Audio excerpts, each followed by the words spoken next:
What's up, everybody? It's Gary V, and this is the Sports Card Strategy Show, because you know this, there is no off-season. Yes, this is DJ Ski. I'm Jeff Wilson. Hey guys, Andy Broom, Vice President CGC Cards. Hey, this is Jason Howard with Panini. Yo, I'm Q Harrison. This is Teapot from Sports Card Investor. I'm loving the content. Loving the content here. The Sports Card Strategy Show. The Sports Card Strategy Show. This is the Sports Card Strategy Show with your man, Paul Hickey. What's good? Part of the NoOffSeason.com Sports Card Network, the #1 place for advice on how to make money flipping sports cards. Thanks for tuning in, and remember, there is no off-season. You already know, there is no off-season. No off-season! All right, you ready to rock? Ready to go. When you get into this game, the reason why you pay someone like Paul Hickey to get your sports card strategy together is because sometimes when you're starting out, you need perspective, you need wisdom, you need insights. And so he's been around the track enough times where he can actually coach you up and guide you. Doesn't mean he's going to take you to the promised land tomorrow, but you now have a coach by your side that can advise and kind of even create these pathways where you can get the education yourself. And that's a lot better than thugging it out on your own. Thugging it out on your own. The kids better buy my rookie card now, because after this year, the price ain't coming down. Welcome in, everybody. I'm your host, Paul Hickey. It's time to sit back, listen, learn, and earn with me on the Sports Card Strategy Show. I am in a great mood today, Lefty McKee. How you doing, man? I'm good, dude. We have so much coolness coming in the next 7 days, bro. We're going to have a great time. Man, tell the people that don't know, what are we doing in the next 7 days? The next 7 days, we'll have Turner, Lefty, and Paul, and many more, probably Farmer Joe or whatever we call it, Mofa Joe, and maybe even more than that coming to the National near you / maybe not even close to you in Chicago. But we're going to have a great time, and I'm so looking forward to just being with my boys at a sports card show, man. It's going to be fun. I can't wait. I cannot wait. It's going to be great.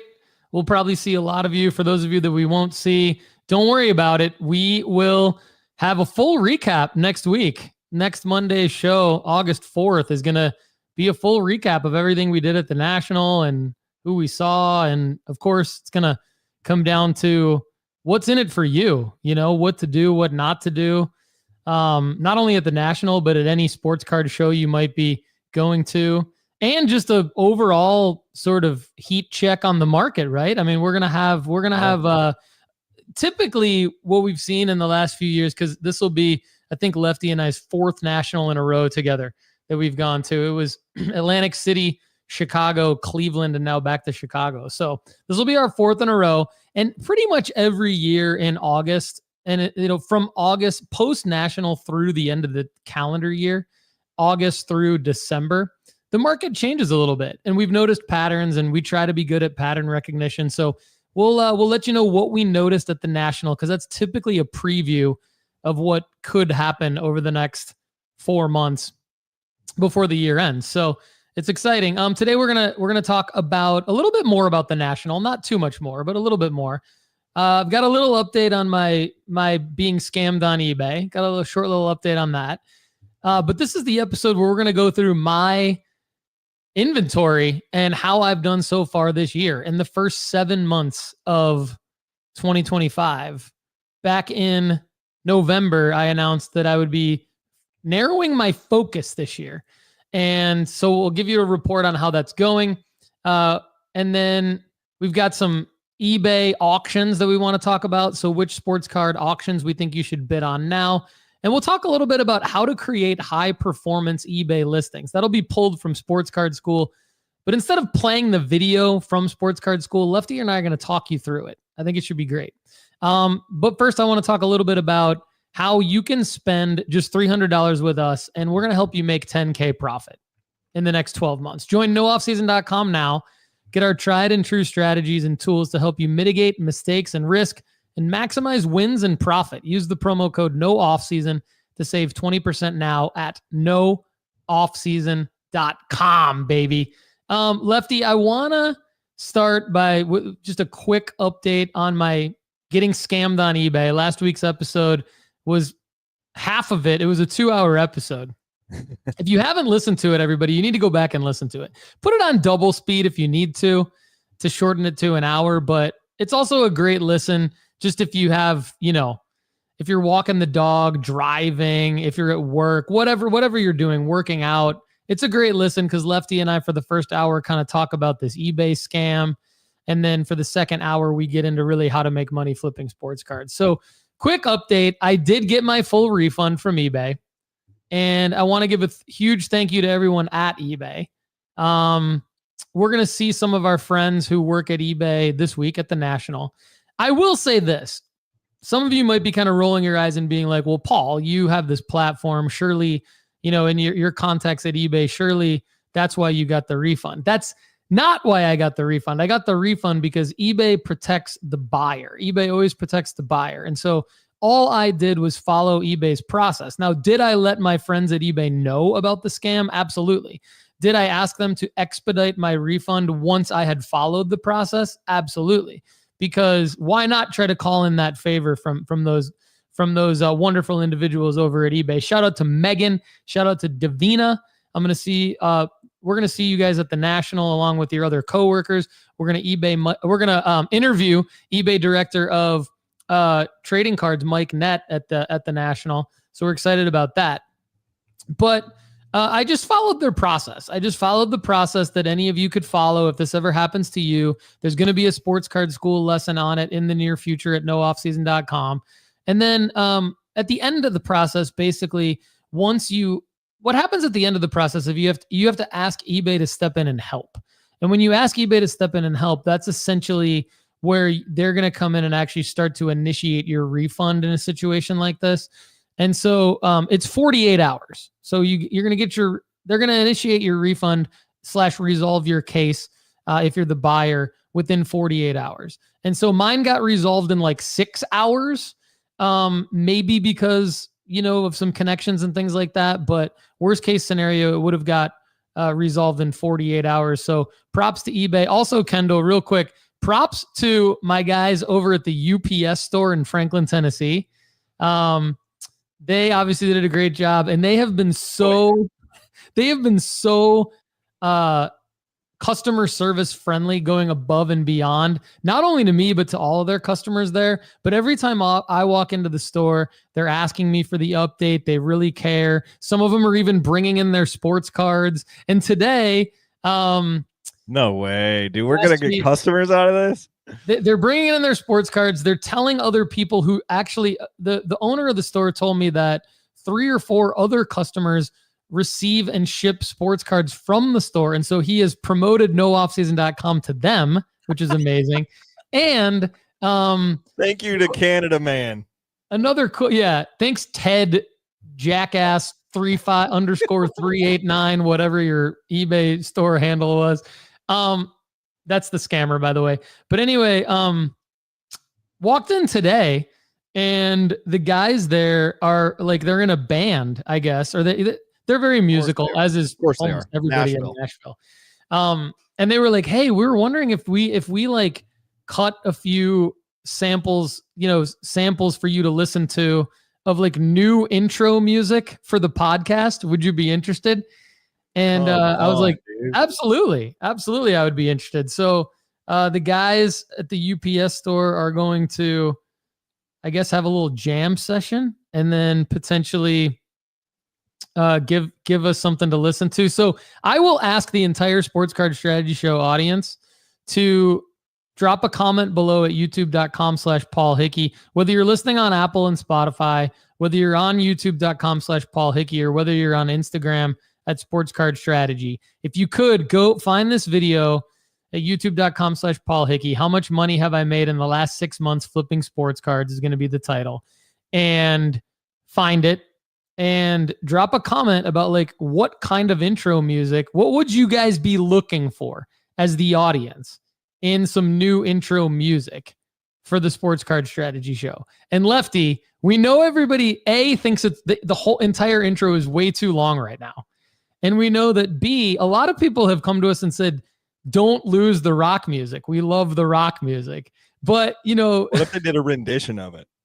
Well, that's kind of what I told him. He's like, well, what are you looking for? And I'm like, well, I'm not the best person to give musical creative direction because I just basically like classic hip hop from the 90s. But if you must know, the audience has said that they like the canned rock music from StreamYard. So they're like, okay, we'll see what we can put together. But, you know, I want feedback from all of you. Lefty, what do you think? I mean, just real quick, what do you think about, like, if you could make a suggestion to improve our intro song music, not because these guys aren't gonna really do anything other than the music.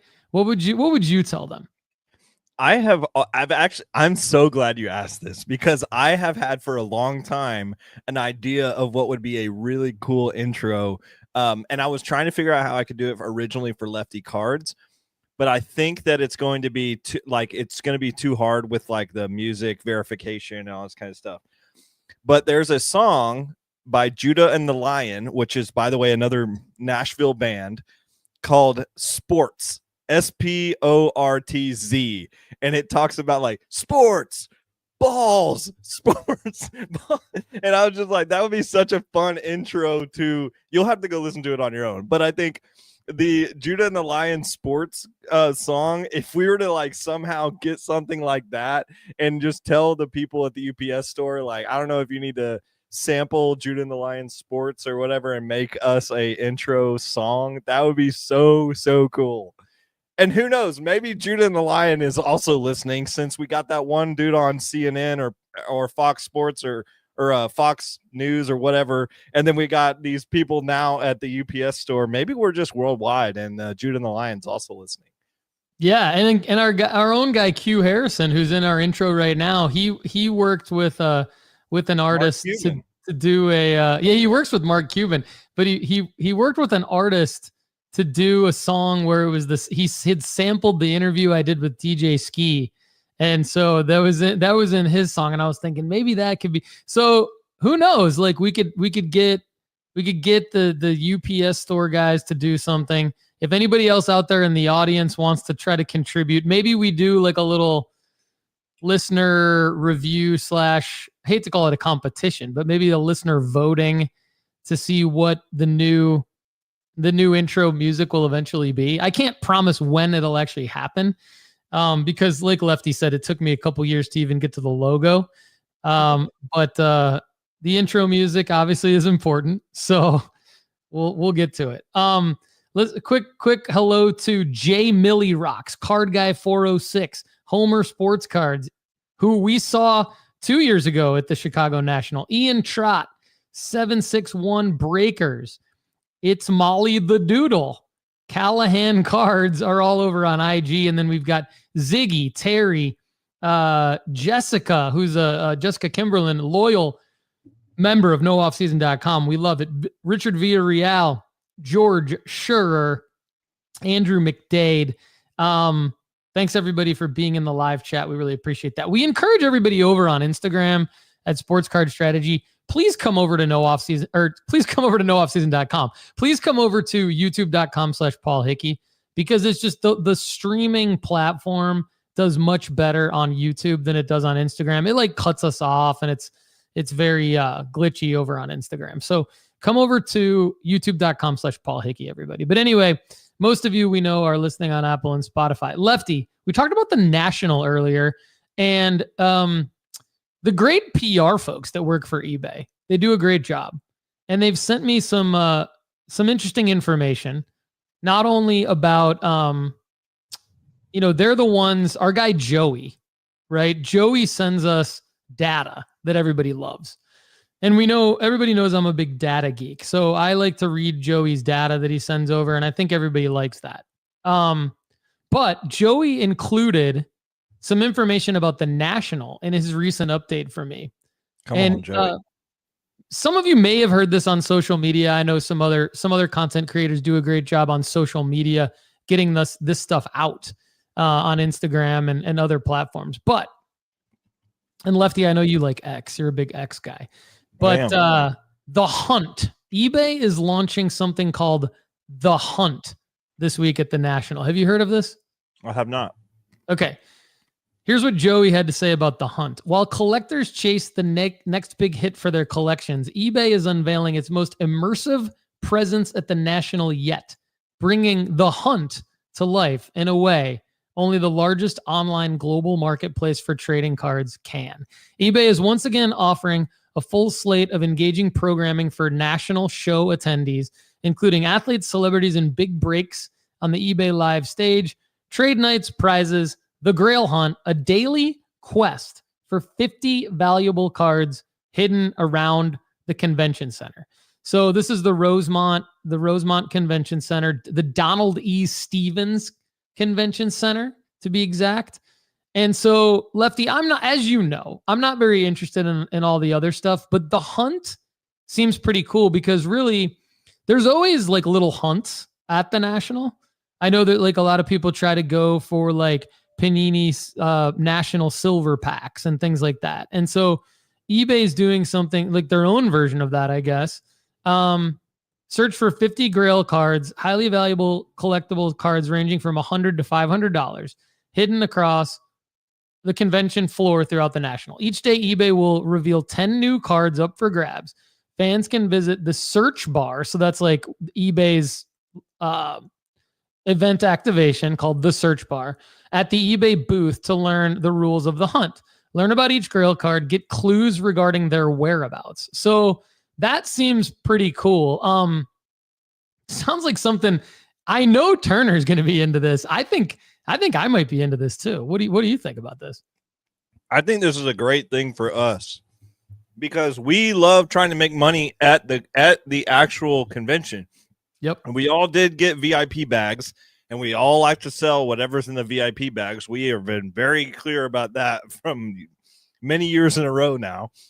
But if there's a way that we can go around and make money on $100 to $500 cards, I'm in. Yeah, this might be my main focus because I love going to shows, and I'm not trying to knock any dealers. You can get deals, but deals have been really few and far between at the bigger card shows. Like Culture Collision, hard to get deals. The Nash National here in Nashville, hard to get deals. The Dallas Card Show, hard to get deals.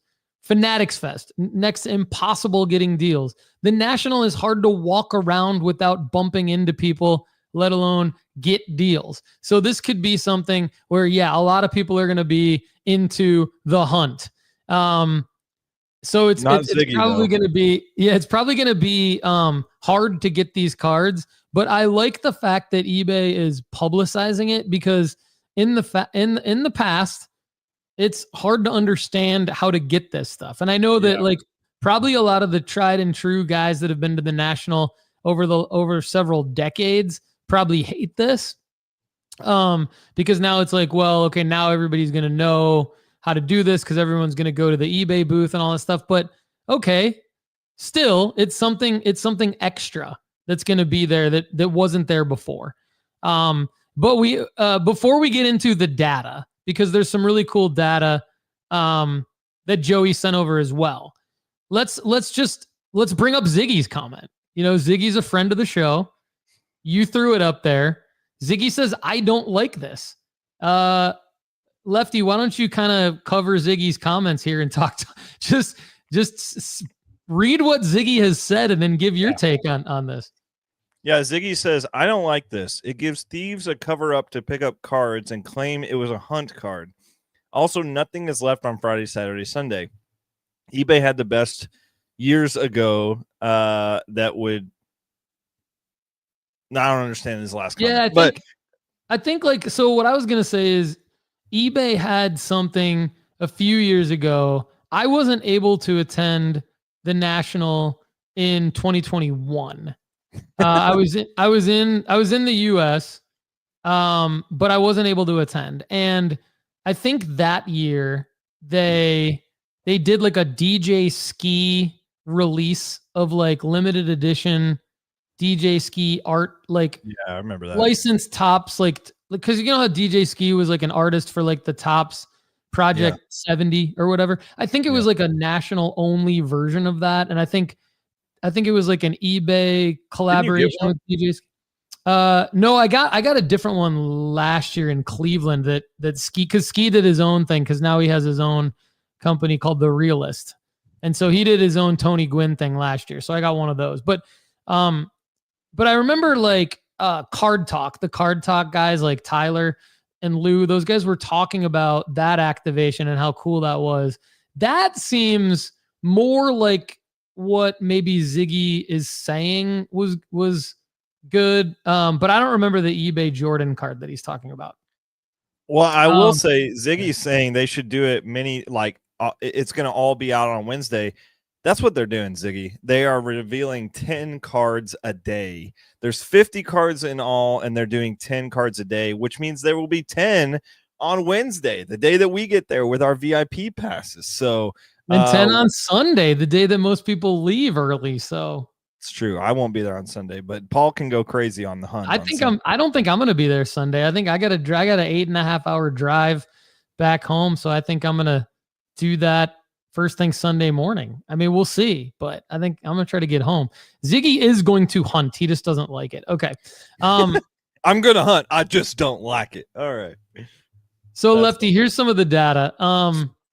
In June 2025, when he made his MLB debut and threw 5 no-hit innings, searches for Jacob Mizorowski auto increased by more than 2,700% on eBay.com's collectibles category compared to the prior month, May 2025. So this is the reason we read this data is because we always talk about selling markers, and we talk about there's 2 main ways to make money flipping sports cards. One is raw to grade. The other that's harder is graded to graded. Of course, there's other variations of raw to grade like crack and resubmit and all that stuff. But those are the 2 main categories that we focus on. And when you can pair together a raw to grade with a selling marker, meaning a performance spike of a selling marker, like we're talking about with Mizorowski, and a couple others here that are coming up, you can really cash in.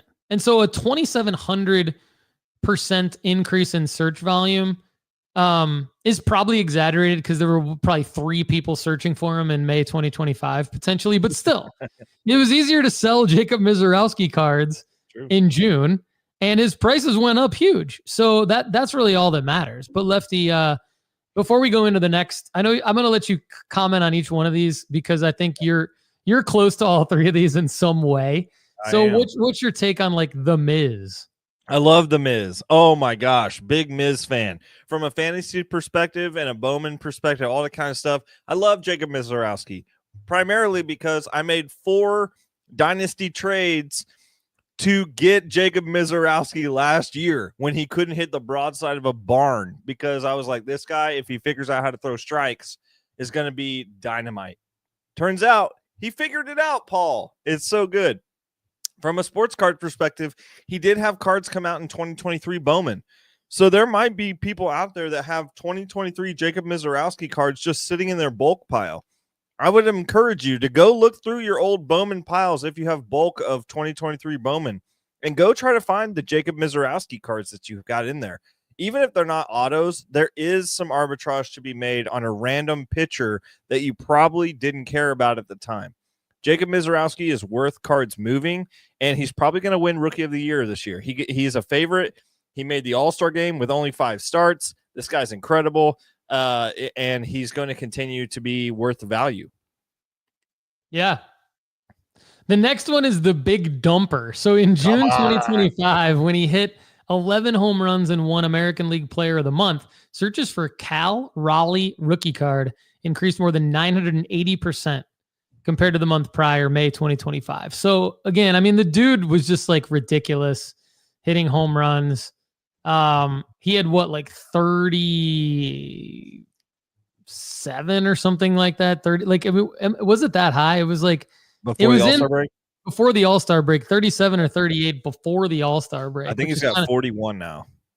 Yeah. So like this data came before he even got to, I think, 37, 38. So it may even be higher now in terms of a comparison, but 980% increase. That's what we're talking about. And it's like, and so here's kind of my problem. You made a good point about Mizorowski, like who could potentially have his cards.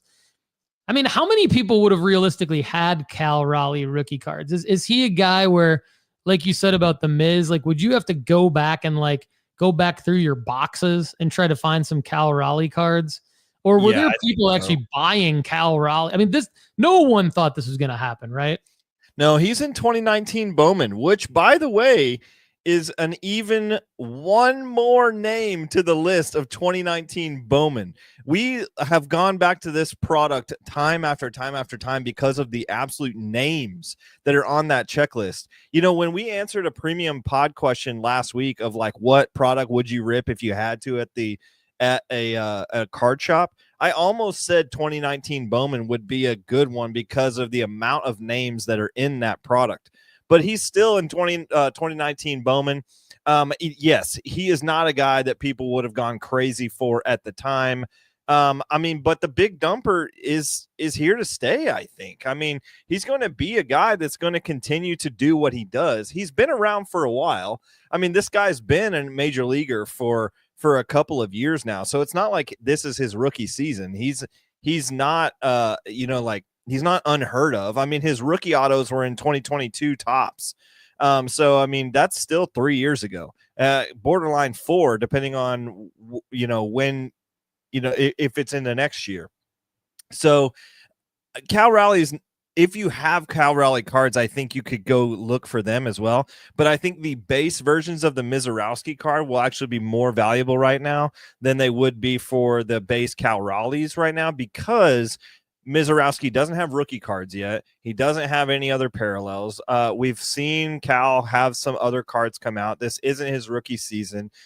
The thing that is interesting to me, though, is I would love to look up really quick what the current odds for the Cal Raleigh MVP prop is, because as we talked about last week, Aaron Judge is the far and away winner right now or at the time of the American League MVP race. Well, he just had a borderline significant elbow injury. Aaron Judge is now on the IL, which means Cal Raleigh is the statistical sub-favorite to be the AL MVP. It looked like he wasn't going to get a chance this year, but when Aaron Judge got on the IL, now we're looking at Cal Raleigh being available. And according to FanDuel, when I'm looking at it right now, the odds for American League MVP are Aaron Judge at -110 and Cal Raleigh at -115. So it is basically a head-to-head race for MVP now that Aaron Judge has to take at least 10 days off. So the reason I bring that up is last week I brought up the Aaron Judge thing because they could potentially have Topps Chrome stuff in this 2025 Topps Chrome. They do a buyback program on the MVP guy. Cal Raleigh's cards could go up depending on if he wins MVP, because the Cal Raleigh Topps Chrome in 2025 will be a chase now because the odds are so close. Yeah, that's a good point. Yeah, 2019. I mean, if Never mind. Andrew McDade says he is not even in Chrome this year, so there will be no buyback option if the big dumper wins. Oh, wow. Thanks for the update, Andrew. Here's the interesting thing. I know you said 2019 Bowman that he's in. I mean, if you guys just all go look at the 2019 MLB draft, I know most of these guys were in draft, like Bowman draft product, which is different obviously than Bowman. But there are some names. Let's put it that way. There are some names, like Lefty said. We won't go through all of them, but that's a good thing. Here's my thing, like with Miz and Cal Raleigh, and we're gonna get into who I bought, who I am buying and who I have bought in detail here in a few minutes in 2025. You will see my strategy in no way, shape, or form reflects anything that even resembles trying to go after guys that would have a performance spike like Cal Raleigh. If my players do have a performance spike, it's going to be icing on the cake for me. It's going to be me hitting a grand slam. when I really only need a walk-off single, if you know what I mean. So I'm going for like a bunt single and not trying to hit grand slams like this. But if I do get a pitch that I like and get a performance spike out of one of my 5 players, I'll be in good shape. But I think the reason I say that is because I think a lot of times people get real hype and real excited about these kinds of performance spikes. I actually think, short of breaking and ripping wax, I think the third reason why people get into trying to make money on sports cards is because they think they can predict the next big performance spike. They can predict the next big athlete. And they come maybe from the world of fantasy sports, or they come from the world of sports player prop betting. And that's fine. Like there is a correlation to a certain extent, but not as big as you would think. And it's very, very, very hard to not only predict who's going to have the performance spike, but to get the right card for that player at the right time, at the right price, and then selling it. You have to sell it. Whereas like, you could just win your fantasy league if you make the right call. You can just win your prop bet if you make the right call, and then you can cash out. Well, in sports cards, the harder part is actually selling the card for more than what you bought it for, which is what we teach you how to do at nooffseason.com. Now, I think the better part about sports cards is that like you might place a prop bet on Cal Raleigh on the night that he strikes out 4 times and does nothing. Whereas if you go buy his rookie card or his first Bowman or something like that, and then he has a bad night, but then comes back a couple weeks later and hits 3 home runs in a game and his card goes back up in value, you still had his card. You didn't strike out 4 times and that's it. You still had his card for his performance spike later. So it's hard. Okay, now let's get to Sophie Cunningham. Can I make the transition to the next one just for fun? Yeah, go for it. What's the next one?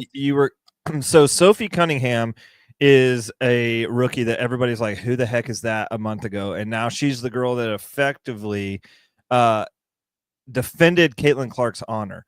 But the transition I wanted to use here was we've gone from the poop 22 to calling it the dumper card. And so from big dumper to Sophie Cunningham, quote unquote, the defender of the dumper, go to the next card. Sophie, I like that. Sophie Cunningham was a 2nd round pick in the WNBA in 2019. She's been in the WNBA for 6 years. She averages 7.5 points, 3.9 rebounds, and 0.8 assists. There is effectively no reason why any of us should ever know anything about Sophie Cunningham sports cards.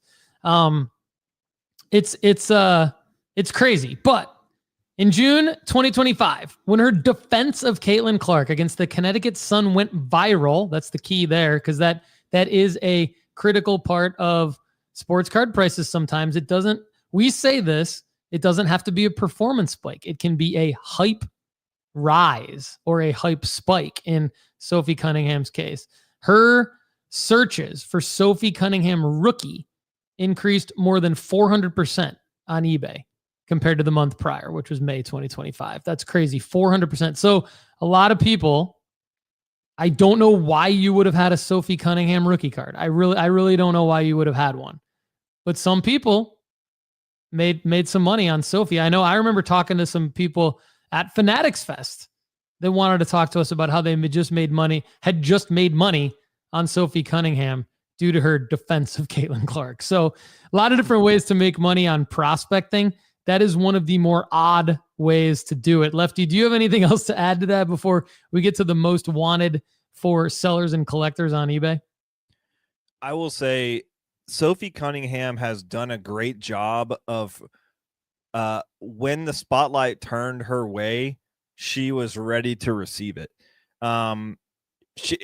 Whoever her PR person is, he or she needs a raise, because they were great about like saying, okay, we've got this attention, let's hammer it. Like for instance, right before the WNBA All-Star game, she was photographed wearing a shirt saying "Hot girls eat Arby's," and it was like as an Arby's like thing. It went viral all over the internet, and it's like, I just think Sophie Cunningham is a fun player to watch her progression in the media, and also she's doing pretty well for the Fever. And when Caitlin Clark's injury is down, she actually also can play a good basketball, which is really fun because she's not just a pretty face. She's not just the defender of the dumper. She also is very good at basketball. And so I'm enjoying watching the Fever this year with players like Sophie Cunningham coming out of the woodwork.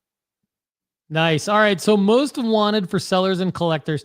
This is really more where my head's at. The top 5 most searched athletes on eBay.com or the eBay app, of course, the collectibles category on the eBay platform during June 2025 were Michael Jordan, Jaden Daniels, Caitlin Clark, JJ McCarthy, and Shohei Ohtani. Lefty, what do 3 of those people have in common with what we're about to talk about in a minute? They're part of your 5. And even Jaden Daniels was close. I mean, you had to at least think about that one.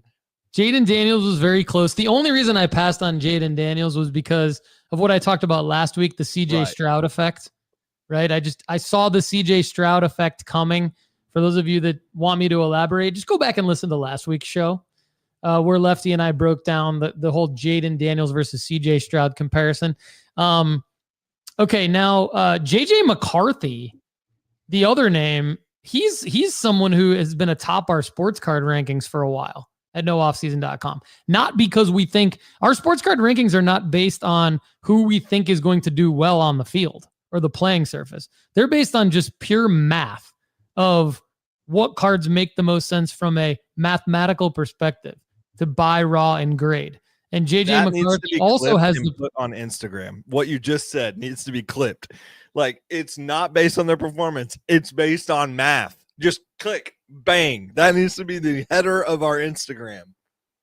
Lefty, you're good at that. You're right. We're gonna need that as a poll quote and to clip that, so I can make that happen. That's a good call. But JJ McCarthy is also a guy, like I talked about a minute ago, marrying together a performance spike with a raw to grade. I mean, if JJ McCarthy comes out and actually, like, the reason I like him for all of you is really because of the raw to grade. There's a lot of raw to grade opportunities. And I know it's July 28th, but you could still actually, like, you could do a value plus. Like, I know Lefty's got like I think Lefty's got like the optic downtown, and he did a value plus and got it turned around in 20 days. You can still do that before the NFL season. There's some JJ McCarthy cards on our sports card rankings at nooffseason.com that makes sense to do that with. Now, I would recommend selling before the season starts, but if he does actually have, like, if he starts, say, 4-0 with the Vikings, and he's like like way too early MVP candidate in some articles and stuff, that dude's prices will be insane. They will be insane. So a lot of you could make money on JJ McCarthy in September of 2025, which would be Let me ask you a question about JJ real quick.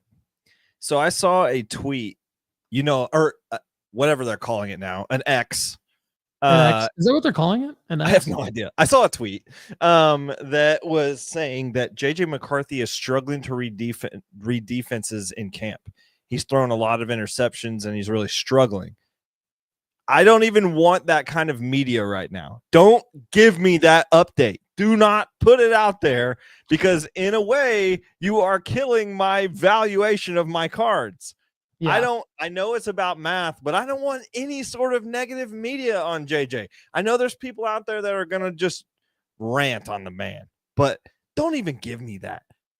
Yeah, I agree. Negative media can be a problem for card value. It really can. And from a player performance standpoint, it can.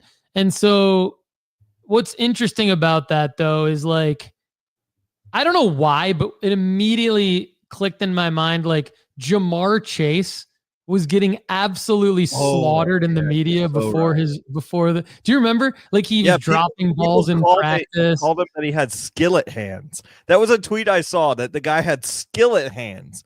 Can you imagine somebody calling Jamar Chase today somebody with skillet hands? No. I mean, when he stepped on the field in week 1 and it was over. He just balled out and just hasn't stopped.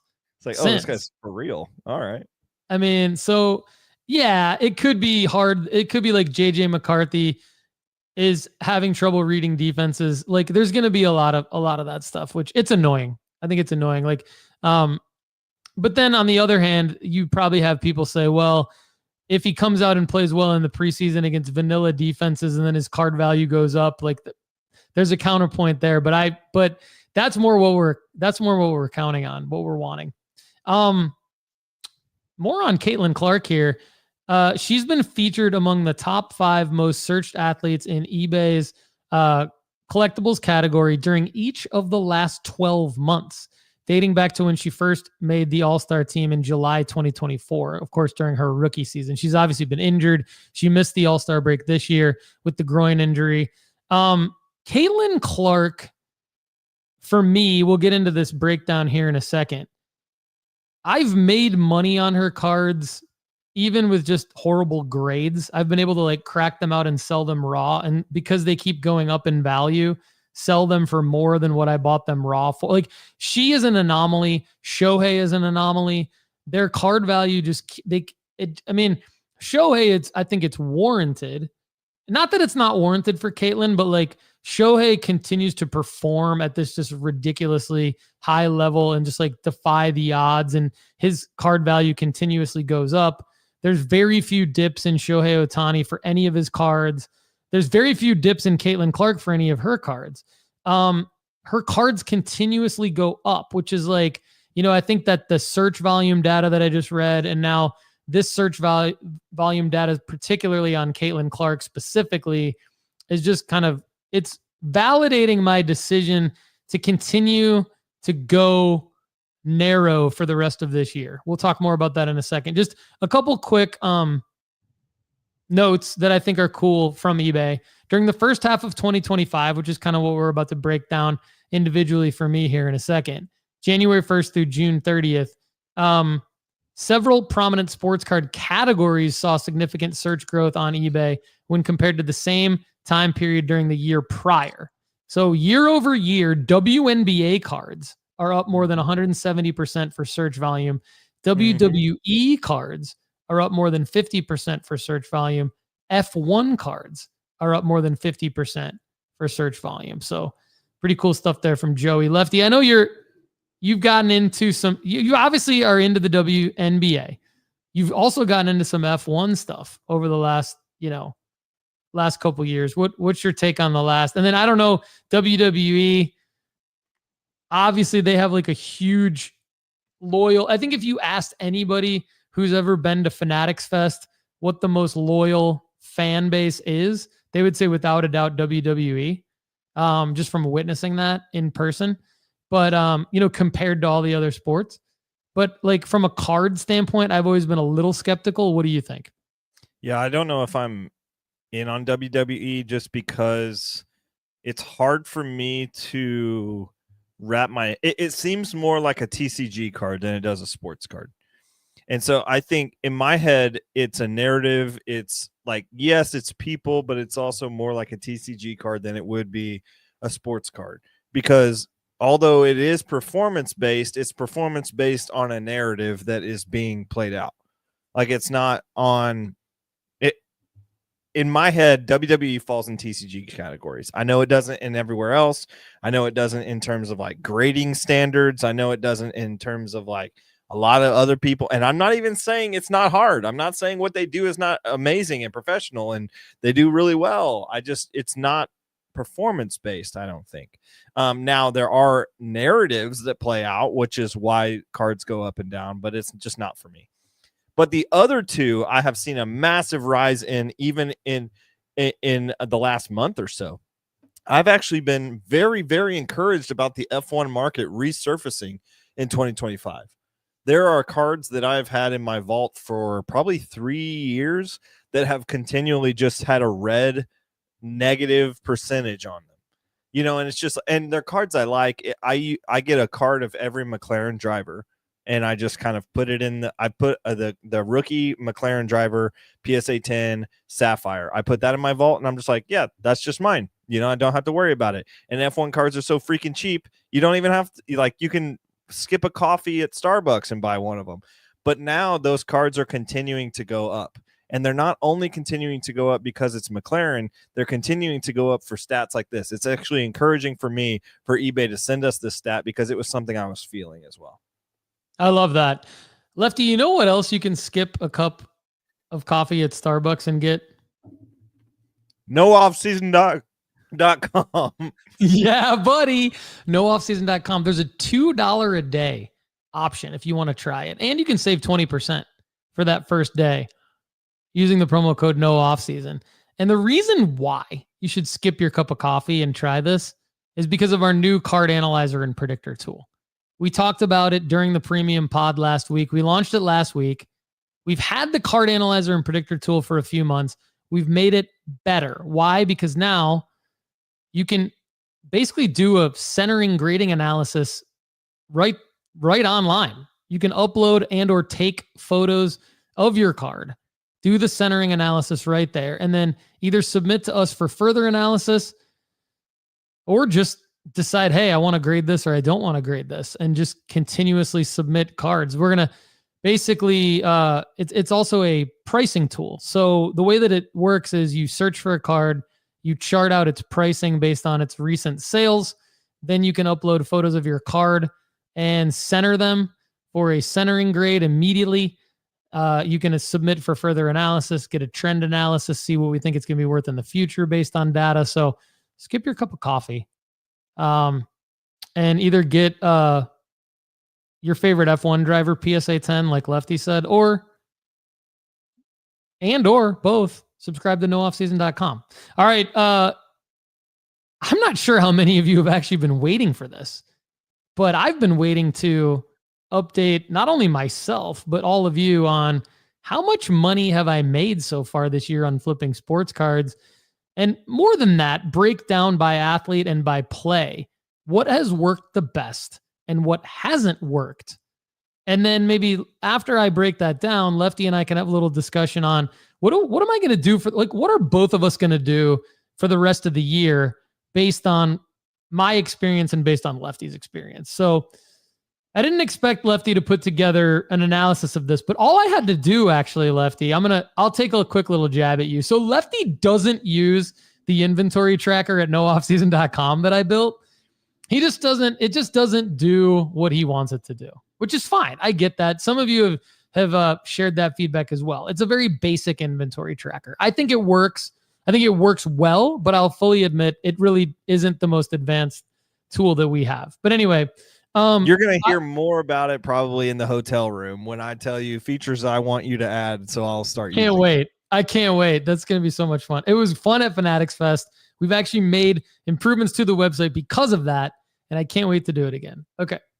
So inventory tracker, Lefty, all I had to do, there is a download feature. So if you use it, you can just download it into a CSV, a G sheet, all that good stuff. So I downloaded it into a CSV, put it into a G sheet real quick. And I like G sheets. That's how I roll. Google Sheets, for those of you that don't know what the hell I'm talking about. No, dude, it's a G sheet. It's a gangsta sheet. It's a gangsta sheet.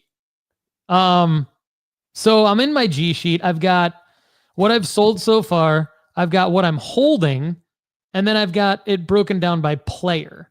So I will say this. So far, I've made plays on, and actually this is as of like maybe 10 days ago. So there's a few more plays that aren't accounted for in here. I've made plays on 148 different sports cards, singles. I will say that like life happened. So we moved, my wife and I decided in about February that we wanted to move. So I had gone like all in on a lot of plays in January, and then boom, February, she's like, I want to, I don't mean to just throw this on her. We decided that we wanted to move. Well, I knew that was going to basically double our mortgage, more than double our mortgage payment. So when that happened, I realized I'm going to obviously still make my plays. Like I'm not going to slow down. I'm not going to do less than I've done in the past, but I probably am not going to be able to do as much as I had planned on doing. So 148 plays is what I basically got through June and a little bit into July. And I am up 16%. I am up 16% on those plays. You said you have a question? Yes. Is that 100 and what is it? 116? 168. 100. How many total plays? 148. Over 2. All right. 148. I don't even know if I got that. Is it 148? 148. God dang it. Okay. That number doesn't really matter. It just kind of give you some perspective. But to me, it matters. Okay. So if it's 148, does that count like the 50 or like the grenade you made, or do you put that as a 1? It counts that. Yeah. Okay. All right. Yeah. Now, many of my purchases, so I've spent over $19,000. So if you do the math on that, what's let's just do that divided by 148. So the average spent per card, $131.26. So just giving you guys some ideas. And I think this is good information. The average amount I've spent per card is $131. Now, because Lefty asked, does that include the Cooper flag plays and the grenades and things like that? Yes, and those I count as $25 per, because it's essentially 20-ish for the grading, 5-ish for the card, and it kind of always comes out to 25. So there are so the most I've spent on any one card, just scanning through this, looks like $1,600 on a Michael Jordan 1985 Star Rookie of the Year. It's the last 11 ROYs Rookie of the Year's card in a PSA 6. So yeah, that's the range. Now, again, 16% ROI so far. So I'm up $3,124 from a cash standpoint, which I realize is not a huge number. It's not like I'm sitting here 6 months into the year, because it's counting the first 6 months of the year. It's not like I'm sitting here 10 grand, 20 grand, 50 grand up on sports cards. I'm not. I'm up $3,124. So just completely transparent here. Now I'm holding the cards that I'm holding. I'm currently up around 12% on their value. So I'm banking on the cards that I'm holding continuing to go up, right? Because the cards that this is kind of the philosophy here, right? So the cards that I'm holding, the reason I'm holding them is because I believe, for whatever reason in each particular card, that they're going to go up to 50, 70% profit, right? Like these are Arch Mannings. These are some big Caitlin Clark cards. There's some bigger Michael Jordan, some big Victor Wembanyama cards that I haven't. So as the year has materialized, we had Victor Wembanyama get injured, right? So that presented a much better buying opportunity. So I am Victor Wembanyama card rich, cash poor for him at this point. I'm Arch Manning, I would say card rich, cash poor at this point. Let's break down the Arch Manning real quick. The Arch Manning raw to grade plays have sucked, right? We've talked a little bit about that. Part of the reason why I haven't profited as much as I wanted to this year from a raw to grade standpoint is because of some of the Arch Manning raw to grade plays out of 2024 Prism draft picks. Part of the reason why I'm Arch Manning card rich is because of the 2023 Panini Prism draft pick Saturday Star signatures that Lefty and I have talked a lot about. So now these are big ifs, but I don't think they're super big ifs. But if Arch Manning and Victor Wembanyama, when they are playing and have performance spikes that we think they can have, when those guys have performance spikes, their cards are going to go ridiculously high. And the cards that I'm holding, I think, should put me up much more. So I feel, while I don't feel great about only being up less than $4,000 from a cash standpoint, what I'm holding, I feel good about the fact that it's already up around 12%. When you're holding something and it's already up, that's a good sign, because typically you have to wait for the performance spike or performance marker. So I do feel better about what I'm holding than what I've sold. And I think the biggest reason why, so I'm up 1.65% on Michael Jordan. I'm up 18. These are what I've already sold. These are not what I'm holding. What I've already sold, Arch Manning, I'm up 19%. Caitlin Clark, I'm up 30%. Michael Jordan, I'm up 1.65%. Shohei Ohtani, I'm up 18.88%. Victor Wembanyama, I'm up 5.56%. I think that reflects, again, why would I have sold Victor Wembanyama? The only reason I've sold any Victor Wembanyama is because they didn't get the grades I wanted. I cracked them out, sold them raw, and I'm still up 5.56%. Why am I up 18.68% on Arch Manning? Because his cards do not ever go down. 18.68% solely reflects cards that did not get the grade that I wanted, that I cracked out and sold raw, and I still made money on them. Caitlin Clark, why am I up 30% on her? Same reason as Arch Manning. The only Caitlin Clarks I've sold are either the ones that didn't get the grades I want, I cracked them out and sold them raw, or the Panini instant rated rookie play where I bought the BGS 9.5s, cracked them out, got PSA 10s. Those did very well. The other one, the biggest Caitlin Clark play from a profit margin standpoint, was just a simply base PSA 10, raw to grade base PSA 10, 145. Not the big dumper card, but the variation, got a PSA 10. So when Caitlin Clark raw to grades get PSA 10s, I am up 130% on one of them, 366% on the other. The rest of them, I'm either breaking even or profiting on just cracking out and selling raw because she continuously goes up. So it's been a weird year because I haven't got the grades. I'm not, my cards have not graded well, with one major exception. Cooper Flag 2024 Bowman U now 1. Also the 16 and the 44. I am up 92% on those 3 plays. So those 3 plays, total spent. These are, again, tops now, Bowman U now, Cooper Flag plays. 1,975 total spent. Total net profit 3,800. Sorry, total price sold net 3,800. So the total actual net profit after the cost of the initial card, 1,825. So that's a 92.41% ROI on those plays. So what do I have in the mail? Well, hopefully they haven't been sent yet, but I've got 115 total Cooper Flag cards combined from the draft night from Topps and Panini coming my way. So I think I can safely assume making another 92 to 100% total ROI on those 115 total cards. I think, Lefty, if I would have left everything out and only played the Cooper Flag print on demand cards for this year, I might have even done better overall from a profit and loss standpoint, even though I'm up on my other, I'm not under on anyone, which is where I wanted to be.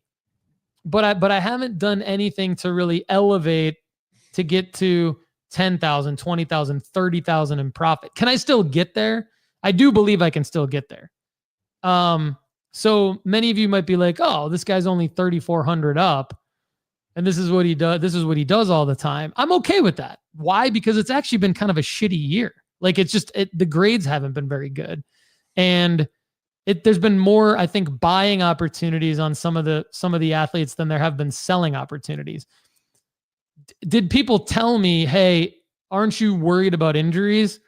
Yeah, but my response was, and I still stand by this, I'm okay with injuries because I'm not necessarily trying to liquidate everything by the end of the year so that I can come back and be like, hey guys, here's my end of the year everything. Part of the reason why I'm giving this update is because it's I don't want to look at this like I have to sell everything by the end of December. That's a stupid way to look at it, right? So I'm looking at, if I have to hold the Victor Wembanyama stuff until May when they go up 2, 3, 4x, I'm okay with that. If I have to hold some big Caitlin Clark stuff, because I know she's going to keep going up until she has like an actual performance spike on the court or something, I'm okay with that. That's why I decided to buy these 5 players. Now, do I need to get rid of the Shedeur Sanderses and the Cooper Flags? Yes, because of the kind of cards they are. Anyway, that's my overall breakdown, Lefty. I know there's a lot in there, but over to you, man. Yeah, I think it's actually pretty similar to where my numbers are currently at, and we can share my numbers in the future. Except for it's funny to realize for me how different even our strategies have been. You know, like I didn't limit myself to 5 this year, and with you saying you bought 148 cards, I think I'm over 1,000. Like just because my buys are different.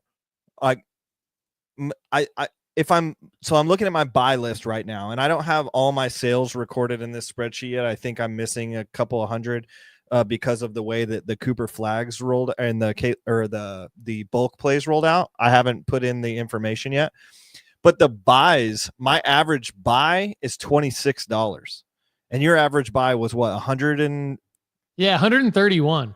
Yeah. So our buys are completely different because I'm buying so many of the on-demand cards. I think like the $4 cards I'm buying a lot of, you know, and so it's like, okay, so my buying is a lot different. But like I said, it's not all in there yet, but my profit is almost exactly what yours is. That without everything all put together, it's like really, really close. And I'm like, oh, that's kind of funny, you know, like, and so, yeah, I think it'll be interesting to see. And I think I've even tossed back and forth recently about like, okay, what's my play going to be next year? Am I going to also choose 5 athletes like Paul did? Because I don't know if I want to buy 1,000 cards every year, you know, like maybe I do only want to buy 148. You know, maybe that is the move going forward. Or maybe I go the opposite way. Maybe I only do instant plays from, you know, next year. I don't know. We'll see. I'm not sure. Yeah, I think it's cool because I think you I know made more RPS first look plays than I did, and I wish I would have done that instead of the draft night. I've talked about that a little bit, but I'll say it again. I think I made a mistake jumping into the draft night stuff for the NFL draft. I should have waited and done the RPS first look. I knew that because I did well on the RPS first look stuff the year before. So I think I say that to say, I think your profit margin will look really good whenever you get those cards back from grading. I know you've pre-sold some of them. I think a month from now, you know, on August 28th, I think your profit margin will have gone up because of those plays. I think that a big selling, you know, football is a huge part of the market. When you break down basketball, baseball, football, of course, there's F1 and there's tennis and there's golf and there's soccer, there's other sports. We talked about WWE for a second today. There's UFC. There's growing micro markets in sports cards, and there's a lot of different ways to make money in those micro markets. But the reality is, when it comes down to the data, it's basketball, baseball, football in no particular order. And so when you say really 1/3 of the entire market's selling season is like in the next month, and we're having this conversation, I think we're both going to look a lot better a month from now. I think particularly you, all I really have is Arch Manning. So, I mean, but I do have big Arch Manning cards. So if Arch Manning a month from now is lighting it up against Ohio State, we could be having a different discussion on the show. I'm not even going to bring Lefty. Here's another thing. I'm bringing 1 card to the National. I got to leave tomorrow morning, so I had to make the decision today for what to pack and all that. I'm bringing 1 card to the National, and it's a Caitlin Clark Big Dumper Prism number 22 out of 299, red out of 299, and it looks like a potential BGS 9.5. Probably not a PSA 10. So I think the only reason I'm bringing it is because I think I want to go get a raw card review from Beckett. But everything else I have, it doesn't even make sense to bring it because they're like, really all I have are Wemby and Arch big cards. That's it. So Turner asked me this the other day. He said, we are up considerably on our Saturday Star autos right now. There was a comp that came out at 999 just recently, and we are in at about 600. He was like, I think I want to take my card, and if anybody gives me 800, 850 for it, I'm going to move it. And he said, what do you think? And I was like, I think I would maybe do the same. Yeah. No, I think it's a good move. And I was thinking up until literally like 2 hours ago that I was going to do the same thing. But here's my thing. I've done that before. And I like taking the money. And I always say take the money. But I just believe that not this male investigator. What's the other thing I say, Lefty? Other thing you and I say all the time to people? Finish the play. Finish the play. Finish the play. And so if I don't finish these Arch and Wemby plays, I will be very disappointed in myself. I think I can do better than giving, because here's the math on it, right? If I spent I'll tell you right now, I spent, oh wait, okay, I got to go to my whole. I think you got yours for like $490, I think. Yeah, so I got I am up. So there's a base, not the silver, but the 2023 Prism draft pick Saturday Star signatures, rated rookie, Panini sealed, non-silver. I bought for $579 all in. The current value on that is $750. But if I do $750 times, someone's going to pay me 80% of comps. That's $660. So or that's $600. So I'm up $80. That's not enough for me right now. Now here's the other thing. The silver version, I could be a little off on this, but I think the last comp that I have based on in my spreadsheet was $12.50. I'm looking at it right now, and it sold earlier this week for $13. Love that. Okay, so 13. So 1,300 times 80% of comps. I paid $955. That's $1040. So you're sitting there with the Pandy Pungs of the world, and you're like, yeah, it'd be nice to walk away from this conversation with almost 2,000 cash in my hand. But then when you go back and you're like, okay, that's actually only $80 profit for this card and like $100 profit for this other card. And I really think I would rather wait to see how this kid does. Because if he does what we think he can do, and I mean, obviously Texas thinks that he can do that. So if Texas and Sark and those guys think that he can do it, I know you hate Texas, but if he does it, like, we're up way more than $80. I think we finished the play. That's what I would say to you and Turner and anyone else holding these cards. Here's the one caveat I'll give you. Okay. My silver I got for $640. Yeah, that's incredible. You got it for $300 less than I did. Yeah, I have $700 of potential profit. So I will be bringing that one. Yeah, I would. That's actually, you just made the point that we try to make all the time on the premium pod, is like, what did you buy the card for? We can't give you an answer unless you tell us what you bought the card for. So you just nailed that one. Lefty only bought the card. He bought the card for $300 less than I did. So I think he's in a different situation than I'm in. Got to do the math, right? Because why?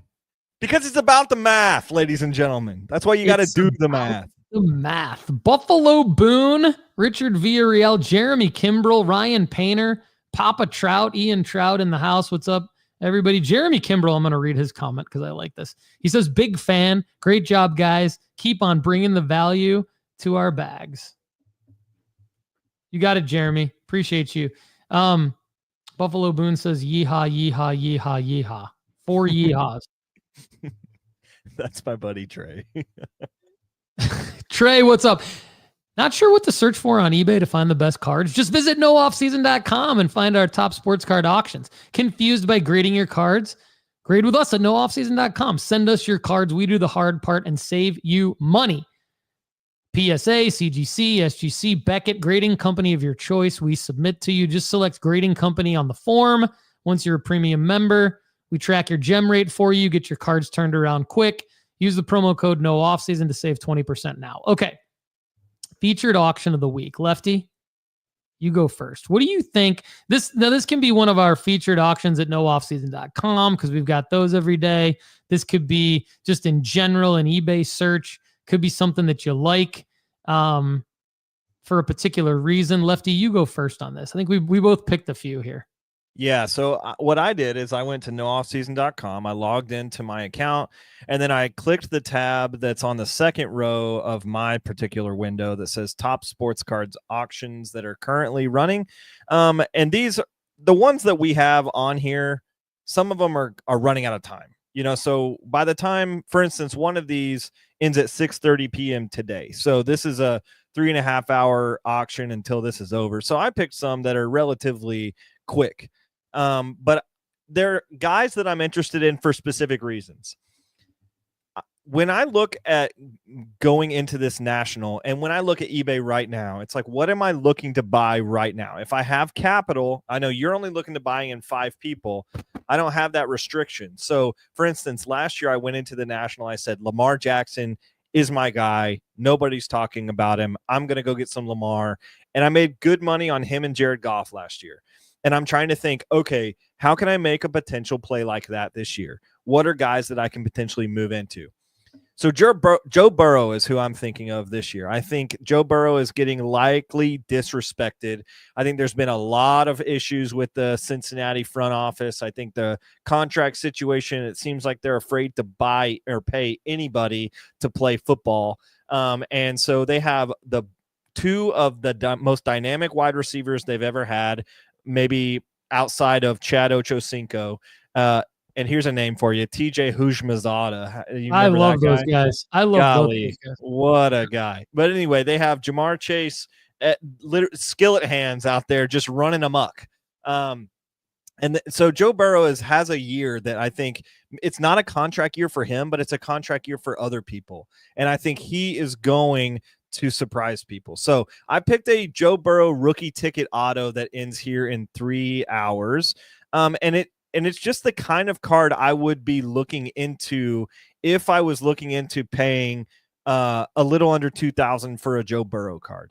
It's a sexy auto. It looks good. It's the kind of card that I would have liked to move into, and it's Panini sealed. So I picked a Joe Burrow 2020 Contenders rookie ticket autograph that is a rookie signature for him. And I like the fact that you can get into Joe Burrow rookies because most of the cards that I've seen that have been transacted with Joe or that we've talked about have been his hollow rated rookie or his hollow what's that card that we've been talking about? The Optic Hollow PSA 10. Yeah, the Optic Hollow PSA 10. That's the one that I have been in and out of quite a bit. And I think if I had $2,000 that I was able to move, which I do this week because of some liquidation of Cooper Flag. Yeah, buddy, $2,000. Let's go. But I was thinking, do I put it into a Joe Burrow rookie ticket auto? I think that could be quite valuable in the next month. So I was interested in that. Here's why I really like this play. Panini sealed rookie ticket auto on card auction, reputable seller, authenticity guarantee, top flight quarterback, all the reasons you mentioned with the Cincinnati Bengals. He's been to the Super Bowl before. He's getting older. If you look, he's older, but he's still hyped up. He hasn't lost any of the sizzle. I think sizzle. like 2020 quarterbacks. I love that. The sizzle. People I think are a little bit tired of Herbert and Tua. Yeah. But I think Joe Burrow is the 2020 quarterback. Other than, obviously Jordan Love and Jalen Hurts have a lot going for them. But I think Joe Burrow is still the guy out of even though Hurts won the Super Bowl, I think Joe Burrow is still like the hobby guy from the 2020 class. Hasn't lost the sizzle. I like it. The real reason why it's a can't lose is because it's an auction and it's the right card.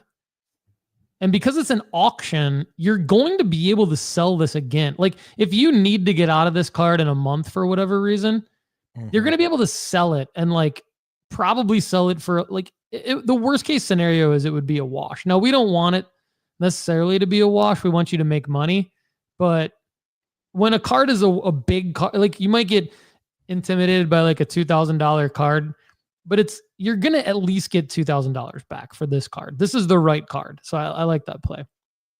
What do you got next? Here's why I think I am not going to ball out on this card. Can I give you that reason too? Yeah, for sure. I'm not going to ball out on this card because the previous sales on this have been 1,600. And I think if I go underneath that, it'll be the new comp. It'll be the new low, I guess, which means I want to turn this around in a month and a half, maybe. And so I'm going to have to list it because of eBay fees and everything. I'm going to have to list it for maybe 18. Yeah. To make money on this thing. So this would be a card that I would have wanted to move into about a month ago and then sell at the National probably. Yeah, that's probably a better call. Cash. This is a card that it's more realistically to really make money on it. He's going to have to make it far into the playoffs and then it'll go up quite. Or I'm it'll going to go have up to grade it. Which I will. Once you start talking, I'm going to put it through our analyzer tool because I've already charted it and I'm actually using the tool correctly. So we're going to have a future update on this. And if it gems out, if it looks good, and if it's centered well, I may be purchasing this card. Lefty skipped his coffee today so that he could use the tool. Love it. Exactly. My next one is a Luka Origins auto. Now you say, okay, Lefty, this is not the right card. And why are we looking at this right now?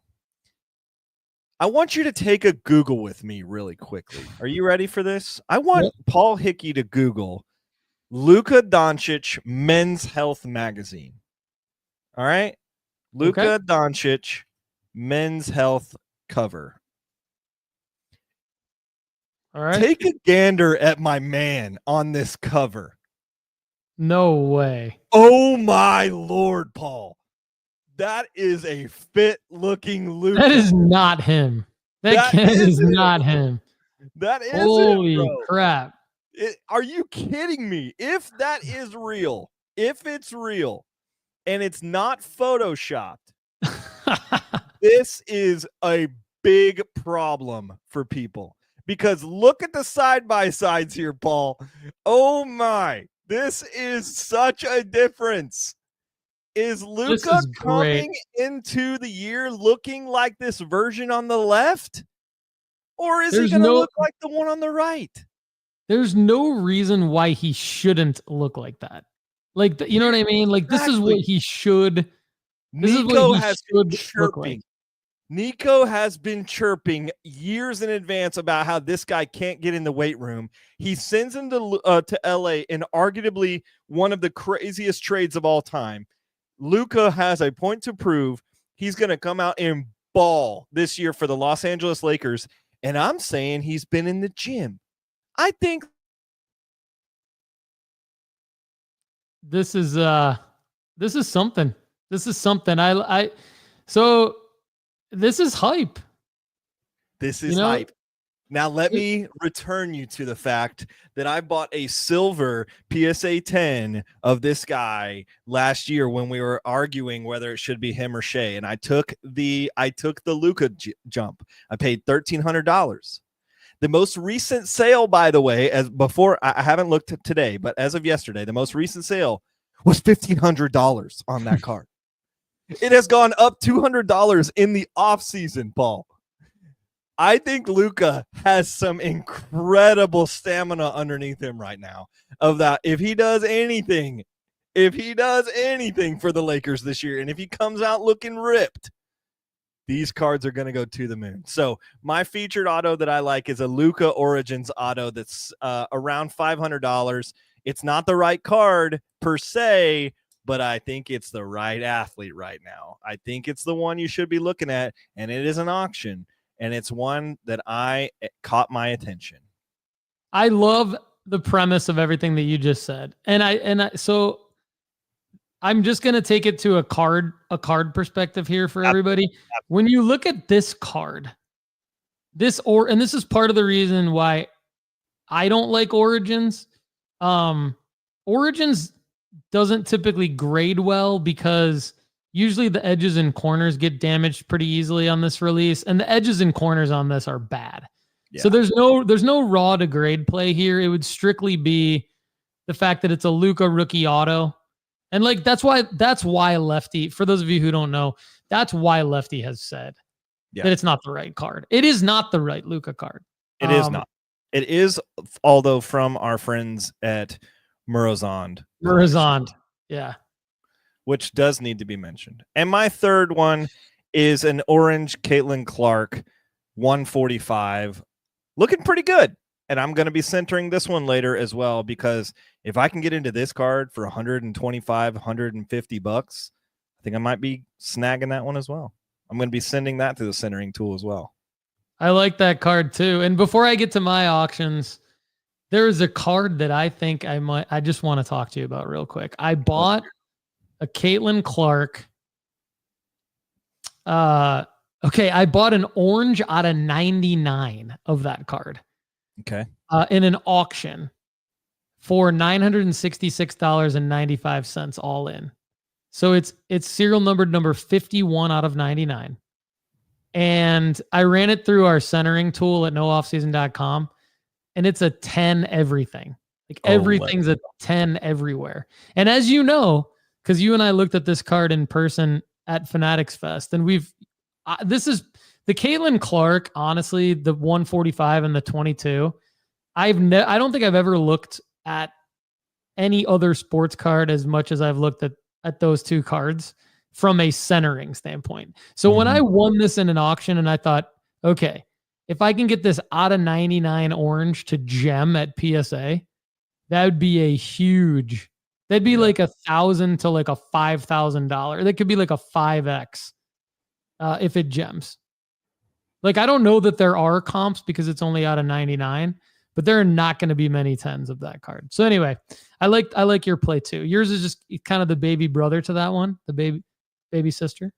And I'm kind of the baby brother to Paul Hickey. So hey, all right, baby bro, here we go. Mine kind of align with like what I'm doing. So I want you guys to get in on this. There's one of them that I wish I could be doing. That I'm going to talk about that I think one of you in the audience should go try to win. I am fascinated by this Victor Wembanyama Topps Mercury release. So it came out probably in like January, February of this year, if I'm remembering correctly. Yeah. And when it came out, I thought, okay, this is something that even though you're buying Wemby, you can't touch for a while, because as we know, when you try to buy in the singles of a new release, it's a loss because supply is low, demand is high. And as supply increases, demand typically will either stay the same or even decrease. And so then the prices will drop. Well, Wembanyama remain. I mean, all 5 players that I picked this year continuously, like, they don't dip in pricing, which is part of the reason why I picked them to have like a high ceiling.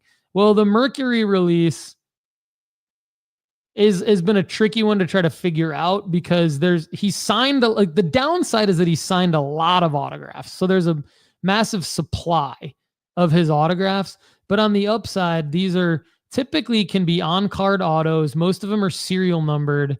They're tops sealed. So you don't necessarily need to grade them. It's almost like buying a graded card in a way. And I think winning them in auctions puts me in a good position to make money on them in the future when he has a performance spike. So there's a Topps Mercury Victor Wembanyama rookie auto out of 99 that ends in 3 days. That's at around 320 right now on 21 bids. And I think if I can get these for 550, 600, I think it's a pretty good potential snipe. And then I'm also looking at a lot of these that are non-autos that are just serial numbered out of this release, because I think a serial numbered Mercury top sealed Victor Wembanyama rookie, even though it's not a great looking card, just a serial numbered Wemby, if I can get him for like between $100 and $150 or less, then I don't really need them to go up that much to make money on them because they're cheaper. And even better yet, some people have graded these and they've gotten like low grades on them. And so to snipe like a low graded one and then just crack it and sell it raw, the downside to that would be if astute buyers would go, okay, well, this isn't sealed and everything out of this product was sealed. So if it's raw but not sealed, that means somebody graded it and it graded low and they cracked it out. So anyway, that's all to say, kind of bringing it full circle, why I'm kind of looking at these autos, because I think that's the sweet spot for me. Getting these Mercury autos, it's almost like confusing to try to figure out, but that could end up being good, because if at the end of the day somebody wants a serial numbered on card sealed Wemby auto in May of 2026, then that's all that really matters. And so these could end up that's my way of saying I don't know if they're the right card, but I don't think they're going to be the wrong card, if that makes sense. My next one is this is a card that I've been on for a while. There's a very well-centered version with pretty good looking photos of the corners and edges of a 145 Prism WNBA Caitlin Clark logo. Super short print. I love the WNBA logo super short print. Ends in 3 days. 15 bids right now, $510. Might try to go after that one. And then the one that I would just like, I'm kind of drooling over, that I just think would be a great buy for whoever wins this, is 2020 Contenders Optic Red Anthony Edwards rookie ticket auto 149 in a BGS 9.5, all 4 9.5 subgrades with a 10 auto. So it's just a stellar card for a stellar player, probably tied for my favorite player in the NBA. And I just think he's going to have a career where I don't see any reason, no disrespect to SGA, but I don't see any reason why Anthony Edwards can't do what SGA did this year, where he wins an MVP and a finals MVP at some point in the next few years. So I think I would be fine holding a card like this. It's at around $1,400. It's probably going to be over by the time most of you hear the show, though, because it ends today. But it's a great, just looking for cards like this in auction, I think is the play. So those are my featured auctions to talk about. Lefty had some good ones as well. Let's move on to from the formula. What's the update? I have an update for you about the grades that are ready from the centering tool on the Joe Burrow centered Panini. Let's go. And here they are. We, in the centering tool from nooffseason.com, have got a perfect 10 across the board. Let's go. That says to me quite the play, my man, because this could be a really fast graded turnaround of a 10, 10, 10, 10, 10, 10, 10, 10. Let's go. Then the play is to simply send it to PSA with the value plus. Yep. Or it might need to be the one up from the value plus, which is $80, but still be worth it for a card like this. Let me ask you another question about the Caitlin Clark WNBA Prism, because that's a card that me and you have both been on pretty consistently. You're bidding on this auction, correct? It ends in 3 days, or you're interested in bidding on that? Interested, yeah. Where are you? We don't want to bid against each other. Is that what you're saying? No. I'm trying to figure out what the market is because I have some in my hand. Yeah. Where do you figure this is at right now? In a PSA 10 or just the raw value? Where do you think it is right now? Well, I'm gonna use nooffseason.com.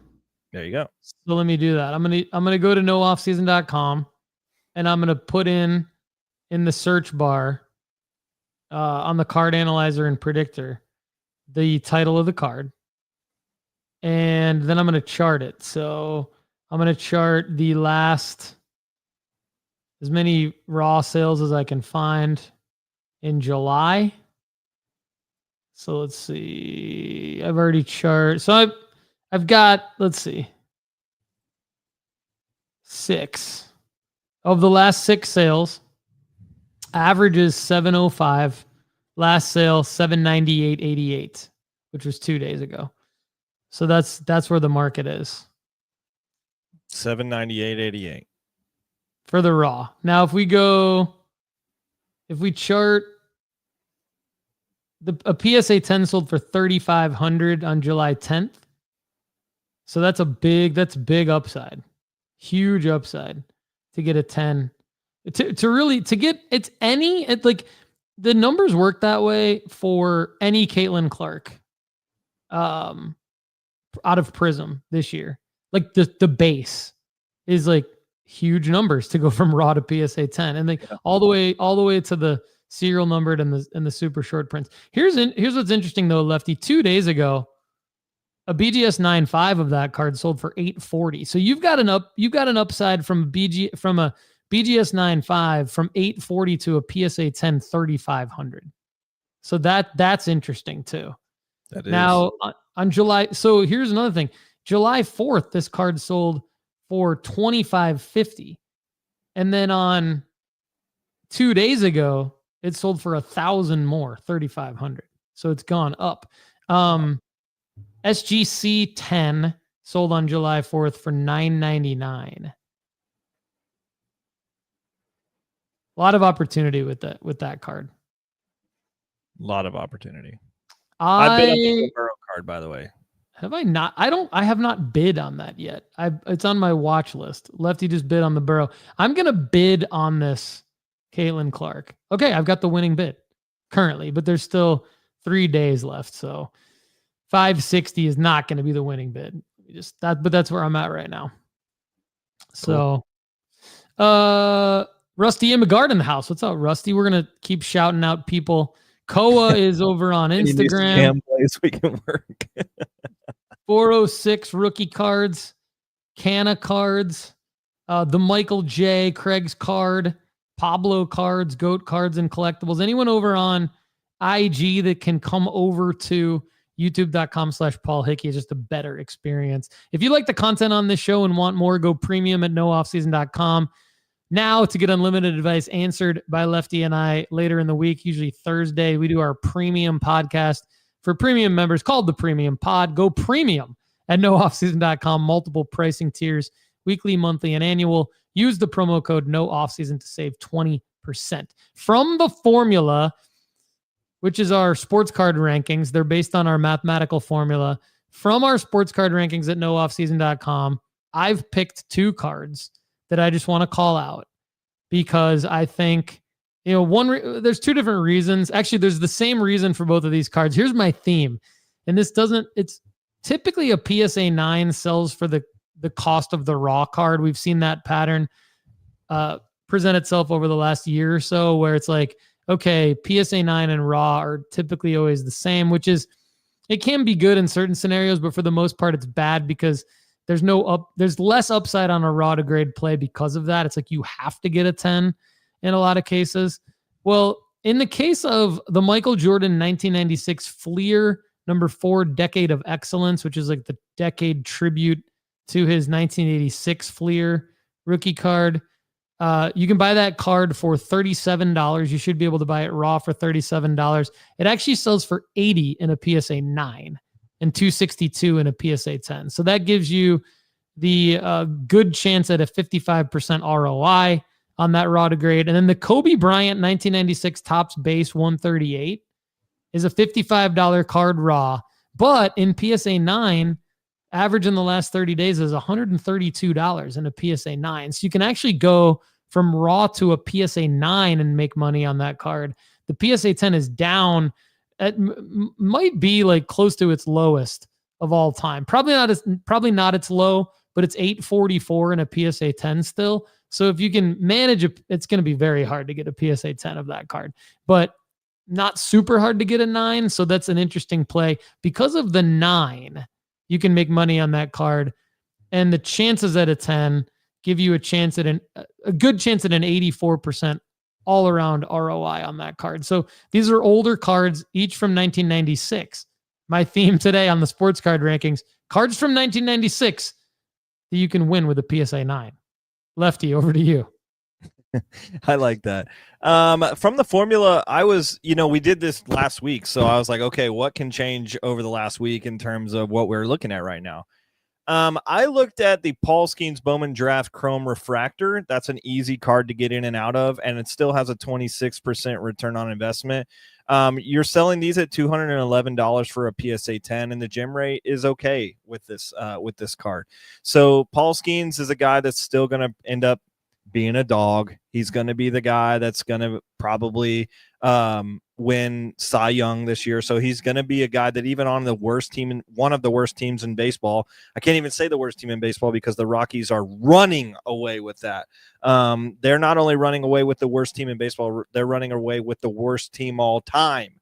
But that's a different discussion. So I like Paul Skeens Bowman draft card.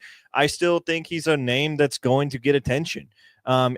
We haven't had our boy from eBay run numbers on Paul Skeens anymore, but I can guarantee you that Paul Skeens is still a regularly searched name in eBay. So it's not a guy that we're going to have to go away from. And also, Paul, this is quite different than what we have done 5 years ago. 5 years ago, we would have not touched another Paul Skeens card. We would have been like, he's been called up, we're on something else. There is still money to be made with Paul Skeens here from a raw to grade strategy. And at a 26% return, it's not quite the Kobe Bryant, but there's still money to be made here. And it's not a true wash like we talked about last week, but it is a partial wash at a PSA 9. So you're just losing out on your grading fee. And you're not even losing out that much on your grading fee anyway, because they're coming in at around $46 at a PSA 9. So I intentionally add this second card again. I talked about this last week. I'm intentionally talking about it again, partly because I brought him up earlier when we started talking about Big Dumper, Cal Raleigh. Aaron Judge, 2017 Topps Chrome 169 base. I ran many of these through the grading software that we have, the centering tool software that we have at nooffseason.com this week, because I wanted to buy a good amount of them. So I have been buying the Topps Chrome base and the regular base 2017 base Topps card from Aaron Judge 2017. I messed that up coming out of my mouth, but it is the Aaron Judge 2017 Topps and Topps Chrome base. The Topps Chrome is at a $95 evaluation, and the PSA 10 of this is coming at a 56% return rate at $287.50. That is if we complete the play right now. I'm just assuming that if we're on auction on some of these cards, we are going to have a better purchase rate than $95.34, considering he has a good opportunity to be a buy right now because he's on the IL. Yep. Aaron Judge, 2017 Topps Chrome, still there, still going after it. And I've made the play 4 times this week. And if any of you are doubting this play by Lefty, you shouldn't, because many of our premium members at nooffseason.com have used our rankings to make this exact play this year. And this card does actually gem from 2017. So if you're sitting out there going, how can I possibly find a gemmable copy of Aaron Judge 2017 Topps and Topps Chrome rookie cards? There are a lot of people out there that have done it and that have done it this year and made money on it. So good play there by Lefty. Are you ready to start grading your cards? CGC Cards is the perfect place to slab your favorite sports cards. From their crystal clear holders to their affordable pricing, CGC Cards is the perfect stop for your grading needs. Go to cgccards.com to start grading today. And remember that nooffseason.com is the only place on the planet with sports card rankings, updated in real time, sorted by the return on investment, ROI, percentage you're likely to make in the future. Now, when you click on each card in our rankings, it takes you to auctions ending soonest for that card. If there are auctions shown for other cards, it's because there are no auctions currently for that particular card, but keep checking back because they're updated all the time. So it's based on what's available on eBay. But sports card rankings. All right, Lefty. Sports Card School lesson of the month is how to create high performance eBay listings. So we have a 20-minute lesson at Sports Card School at nooffseason.com on how to do this. But I figured you and I could just kind of go over the ways, like the step-by-step process on how we do this. So I'm just going to kind of paraphrase the lesson here, and then people can go to nooffseason.com and watch the lesson. But it kind of starts with a listing management category. So I kind of break it down into two ways to list your sports cards on eBay. If you're not using like a software integration, which I don't use, and for those of you who are wondering if I have one to recommend, I don't. Lefty might, but I don't have like a software because, again, I bought 148 sports cards this year. So I don't necessarily need an inventory management integration with eBay. But anyway, so I think there's two ways. One is this is actually Lefty's tip, duplicate a high performing past listing. So if you find a sold listing of the same card you're about to list, you do this by searching for and filtering a card on eBay. Filter by sold items in the left-hand filter. On desktop, it's also on mobile in the sticky nav menu. Find a sold listing for one that did really well. I go back to a O'Neal Cruz card a couple years ago that I sold where I did this technique, and I've done it ever since.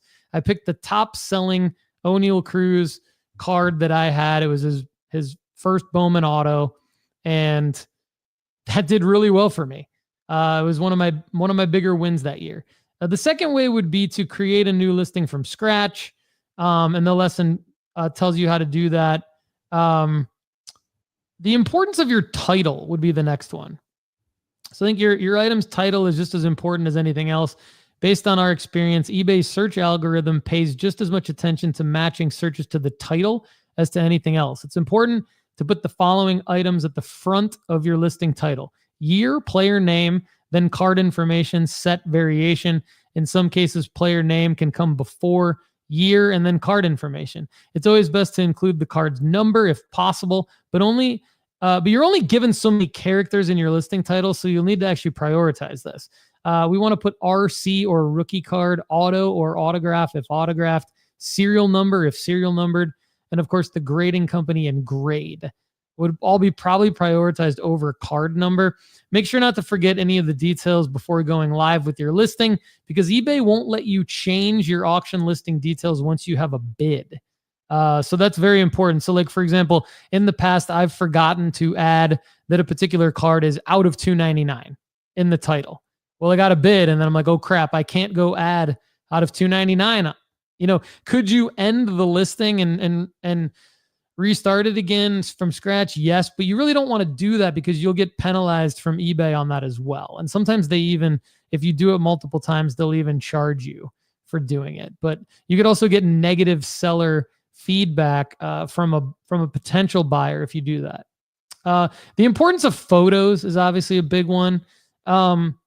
So Lefty, I typically, when possible, especially with PSA, I go to psa.com/cert and I type in the certification number and I just use the PSA's photos. I think those are the best ones. I personally am horrible at photographing my own cards. Like sometimes I have to do it 2 and 3 times to make sure that it even works. There's light boxes that you can buy off of, Amazon or eBay or whatever that can help you with that. I think removing raw cards from all holders is probably critical for raw cards. Just because I think holders like top loaders and such can have scratches on them. Make sure to not crop the edges of the card in your photo. Don't allow more than 2 to 5% of your photo to feature something other than the cards. Like, I think part of the reason why sometimes Lefty and I can get deals on auctions is maybe the photos, like we can tell that the photos of the card are good, but the seller has some other crap in the background. Lefty, I'll pass it over to you to kind of talk through some of the stuff that I've mentioned so far, and then we'll talk. Maybe you and I can also talk about descriptions, shipping, and then just a little bit real quick of how and when to run an auction, kind of some do's and don'ts on that, and then when maybe to go bin or best offer, buy it now or best offer over auction. So I'll pass it over to you for some thoughts. Yeah, I would just say don't let your auction be the reason I'm buying your card.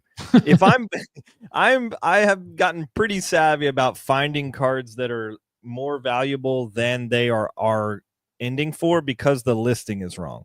And let me bring up my most recent one. You guys know I've been on Ben Shelton. You know I've been looking at Ben Shelton autographs. I made a play earlier this month where I bought a card and sold a card in the same day for $100 more than I bought it for. Ben Shelton has been somebody that I have been on. So he was doing well in the Open this last weekend. And so I was thinking, okay, before the next tournament starts, maybe I'll get in on him now so that I can do the same thing when he does well in the U.S. Open in a month or so. So I was looking for Topps Royalty Ben Shelton cards. And this is what came up. It is a Topps Royalty Ben Shelton that is the back of the card is the image from the original listing. So they don't do that. They have it backwards. Yeah. So this auction ended up being $25 cheaper than the last sold because the auction's pictures were backwards. It's the exact same card that was sold at $50 the day before that, but I got it for $22.50 because the first picture in the auction is the back of the card. So those are just very simple things you can do to mess up an auction when you are listing it. Am I going to turn around and sell this card for $50 by just changing the way the photos are taken? Yes, I'm going to do that. I can't wait. I'm going to double this card in the U.S. Open when it gets to me just because the auction wasn't presented right. I've become pretty notorious at this. I once got a Halliburton for $100 cheaper than everyone else because it was named Halliboyton instead of Tyrese Halliburton. And so just don't be that guy. Make sure you list your cards. The best way to do it is exactly how Paul described it earlier. Go and search this card, look for sold listings, look at the highest sold listing recently, and then it says sell one like this and copy almost all of their item descriptions. Honestly, still look at it. People are not perfect. If you're not willing to look, then you're probably you deserve to get your teeth punched in it every once in a while by an auction, because if you're not going to look, that's your fault. So be willing to still look at it. And honestly, I do use the AI description that eBay uses. I don't feel like the description really even matters for when people are looking at auctions really anymore. I feel like people look at the picture and they look at the card name, and anything underneath that, unless they're spending thousands of dollars, they're just bidding. Especially on a phone, they're bidding and they're not really looking. So make sure your pictures are mint. I use a scanner for mine because I also am bad at taking photos. So I use a scanner for my cards if I have them that are not in slabbed. If I have them in slabs, usually I'm using PSA. I just go pull the pictures just off of PSA's registry website. That doesn't work if you have an older slab. If your slab has not been graded in the last couple of years, then they don't have pictures of the actual one when they actually graded it. So for instance, one time I had a old slab. It wasn't even actually the old slab. Like you can't tell, like if you're looking at it, you're like, oh, okay, that's a new model or a new style, but it was still old enough that there was not a photo of the card that PSA took. It was from like 2019, I think. And they weren't really photo registering every one of their listings. So I had a Tiger Woods card that wasn't, so I had to take a picture of it. But for instance, that's what I do. And I don't have a whole lot to add here because I don't run a whole lot of auctions from my own eBay anymore. I knew you were going to mention the PSA vault. I sell almost all of my cards through the vault because I grade mine and send dang near all of them straight to the vault. You said a lot of good stuff in there, and I think a couple things I want to underscore. Number one, like the player name needs to be spelled correctly, 100%. And if there's a misspelling of the player name on the actual card, which has happened before, make sure to spell the player name both ways in the auction title. So spell the player name correctly in the auction title. The auction title is the most important thing. Lefty's right. The description doesn't mean as much. Double check when you're duplicating the auction, like I talked about, to make sure that previous seller didn't have something wrong. Like Lefty said, I've had something go wrong with the eBay authenticity guarantee, where I think I duplicated someone else's high selling auction, but they had the set wrong. They must have had the set out of like Prism draft picks instead of Prism, or something that minor, kicked it back from the authenticity guarantee. So I resold it, sold it for more than what I had sold it for before, but still it was kind of weird. I think also real quick, it's important to get your shipping cost correct, because if you, for whatever reason, are selling like a card that clearly it's not valued at more than $20 and you've got like a USPS ground advantage on it, it's not going to sell for as much, because the ground advantage, it's going to say that the buyer is going to have to pay like $5 or $6 for shipping. They don't want to buy a $5 card that they're going to have to pay $5 or $6 for shipping on. They'll pay $10 for a card that they have to only pay $1.25 for shipping on. So there's more in Sports Card School on how to do all that. Use the eBay standard envelope instead of the USPS ground advantage is what I'm talking about. How and when to run an auction, when to run just a buy it now or best offer. There's a lot more at Sports Card School, but I think it can be best summed up this way. If there's a selling marker for a player, we always say only buy a card with a selling marker in mind, even if it's a raw to grade card. So if it's raw to grade card, your selling marker could simply be, look, I know that I'm going to sell all these as soon as I get them back from PSA, because they're the draft night Panini Instant Cooper flags. Great, because those are probably going to go down in value after his other rookie cards start coming out. And so that's the selling marker. Then there are other cards where it's like, okay, I'm not going to sell this Victor Wembanyama PSA 10 until May, because he needs to come back from his deep vein thrombosis, and then he needs to make the All-Star team. He needs to make the playoffs, and then his card value is going to go up. Okay. So let's say you want to list that Victor Wembanyama card. List it in a buy it now or best offer first for all those months leading up until May, and then switch it to an auction if it hasn't sold in May. Switch it to an auction after he puts up 40 in a playoff clinching first round series, right? So AKA selling marker. So I think it can be best summed up in, don't list a card in an auction unless it's a performance spike or a selling marker of some kind. More on that at sportscardschool at nooffseason.com. There's actually a lot more to this, but I think Lefty and I did a pretty good job walking you guys through the high points here. Kendall the Lefty McKee, do you have anything else to add? Question? Do you want to answer this one? Which one? Are you ready to add any read info? Did you answer that already? Oh, where it says read in the title?